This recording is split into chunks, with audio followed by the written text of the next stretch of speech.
కరెక్ట్గా మంచివాడుగా ఉంటే ఆయన నీకు జ్ఞానం ఇస్తాడట. జ్ఞానం ఇచ్చిన తర్వాత ఆయన చూస్తాడట. వీడి జ్ఞానం ఇచ్చాను, ఇది ఎలా వీడు ఉపయోగిస్తున్నాడు. బాగా ఉపయోగిస్తున్నాడు. నెక్స్ట్ ఏమిస్తాడు? తెలివి. నెక్స్ట్ తెలివి. నెక్స్ట్ తెలివి ఇచ్చేస్తాడు. తెలివి అంటే మంచి చెడ్డల తెలివినిచ్చు. సరే, జ్ఞానము వేరు, తెలివి వేరు. అదే ఇది ఇదేది అనకండి. మళ్ళీ జ్ఞానము వేరు, తెలివి, వివేచన, ఏది మంచి ఏది చెడు, ఏది చేస్తే దేవుడు ఇష్టపడతాడు, ఏది చేస్తే దేవుడు ఇష్టపడ్డాడు.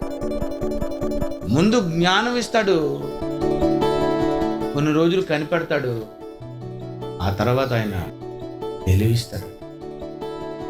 జ్ఞానము తెలివి ఎప్పుడైతే నీకు ఇచ్చాడో, ఇవి నువ్వు చెబుతూ తెలివితేటలు ఉపయోగించి ప్రసంగాలు చేస్తుంటే అప్పుడు ఆయన నీకు ఏమిస్తాడు?